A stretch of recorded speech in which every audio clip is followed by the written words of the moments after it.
مسلمانوں کے درمیان کئی سارے مسائل ہیں۔ ان مسائل کے تعلق سے غور و فکر کرنے اور انہیں حل کرنے کے لیے وقتاً فوقتاً مسلمانوں کا دانشور طبقہ کوششیں کرتا رہا ہے اور ان مسائل کو مشترکہ طور پر حل کرنے کے لیے تنظیموں، اداروں اور کمیٹیوں کا قیام کرتے رہتے ہیں۔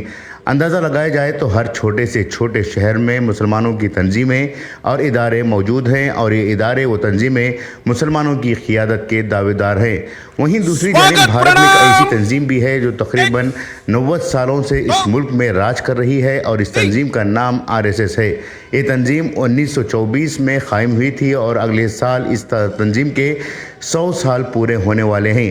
RSS نے گزشتہ 99 سال کے درمیان اپنے ہندوتوا ایجنڈوں کو نافذ کرنے کے لیے پوری ایمانداری، حکمت اور یکسوئی کے ساتھ کام کیا ہے۔ دفتروں سے لے کر پولیس تھانوں، گرام پنچایت سے لے کر پارلیمنٹ، ڈاکٹر سے لے کر کولی، ٹیچر سے لے کر طالب العلموں تک RSS نے اپنے ایجنڈوں کو مکمل کرنے والے لوگ پیدا کیے ہیں۔ RSS صرف تنظیم نہیں بلکہ ایک فکر ہے اور یہ فکر ہندوتوا آئیڈیالوجی اور کمزور پر طاقتور کو حائل کرنے کا ادارہ ہے۔ پچھلے 99 سال کے درمیان RSS نے کبھی بھی اپنی آئیڈیالوجی میں کمپرومائز نہیں کیا۔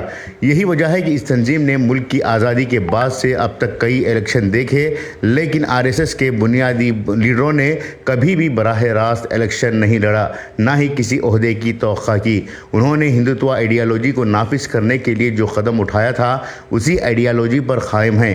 البتہ انہوں نے اپنی تنظیم کے ذریعے تائید کرتے ہوئے گرام پنچایت کے صدر سے لے کر ملک کے وزیر اعظم تک کا انتخاب کیا ہے۔ اب بات کرتے ہیں مسلم تنظیموں کی جو شروعات میں تعلیم، سماجی انصاف، یتیم خانوں کا قیام، مدرسوں کا قیام، تعلیمی اداروں کا قیام، غریبوں کی مدد، اتحاد ملت، اتحاد بین المذاہب، معذوروں کی خدمت وغیرہ کے مقاصد لے کر قیام کرتے ہیں۔ پورے شہر کے عمائدین، ذمہ داران اور مالداروں کو بلا کر ایک میٹنگ کرتے ہیں۔ اس کے بعد عہدیداروں کا انتخاب ہوتا ہے، صدر و سیکریٹری چنے جاتے ہیں، ٹرسٹ یا کمیٹی کا رجسٹریشن بھی ہو جاتا ہے۔ پھر کچھ دن اس ٹرسٹ یا کمیٹی کے ذریعے ایک اسٹیج پروگرام کیے جاتے ہیں۔ جو تعلیمی ادارہ قائم کرنے کی بات کرتا ہے وہ بچوں میں پین پنسل تقسیم کر کے سوشل میڈیا میں پبلسٹی پاتا ہے۔ جو سماجی انصاف کی بات کرتا ہے وہ گلی کی سڑکوں اور نالوں کی مرمت کا مطالبہ کرتا ہے، اس کے لیے میمورنڈم دیا جاتا ہے۔ اسی طرح سے جس مقصد کے لیے کمیٹی، تنظیم یا ٹرسٹ بنایا جاتا ہے وہ کچھ دن جوش میں رہتے ہیں۔ مسلمانوں کی کمیٹیوں کا فارمولہ یہ کہ ایک دن خدمت کریں گے، دوسرے دن شہرت لیں گے اور تیسرے دن سیاست میں اتر جائیں گے۔ 1 2 3 دن کے اس فارمولے کے بعد الیکشن میں اپنی قسمت آزمانے کے لیے اتریں گے یا پھر الیکشن کے امیدواروں کو لے کر پھڑپھڑاتے ہوئے دکھائی دیں گے۔ سوال یہ ہے کہ اگر سیاست میں آنا ہے تو سیدھے طریقے سے کیوں نہیں آتے؟ گھما پھرا کر قوم، خدمت، جذبات اور قیادت کا لباس اوڑھ کر اپنے مفادات کی تکمیل کے لیے کیوں تنظیموں کا استعمال کیا جاتا ہے؟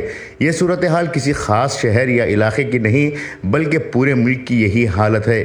ملک کی بڑی بڑی تنظیموں کے سربراہان، MP، Rajya Sabha members, commission اور اکیڈمیوں کے چیئرمین بننے کی دوڑ میں لگے رہتے ہیں تو چھوٹے شہروں میں لوگ تنظیمیں بنا کر کارپوریٹر، کونسلر یا پھر MLC اور چیئرمین بننے کی خواہش رکھے بیٹھتے ہیں۔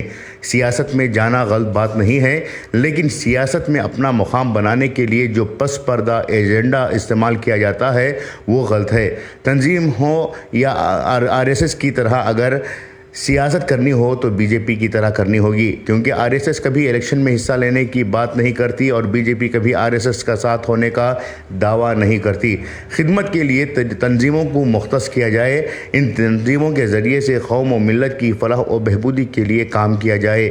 یہی حالت آج جماعتوں، مسجدوں کی کمیٹیوں کا بھی ہو چکا ہے۔ جن مساجد کو شریعت نافذ کرنے کے لیے استعمال کرنا ہے وہاں پر شرارتوں کا سلسلہ جاری ہے اور جن جماعتوں کے علماء سے اچھی نسل کی تربیت کی توقع کی وہ ٹکٹوں کے بٹوارے، الیکشن کے لیے سفارشات، عہدوں کے لیے لین دین کا سلسلہ چلا رہے ہیں۔ اگر واقعی میں قوم مسلم کی حالت بدلنی ہے تو مستقل مزاجی اور مستحکم عمل پیرا ہونا پڑے گا۔ خصوصی پیشکش انقلاب نیوز، بنگلورو۔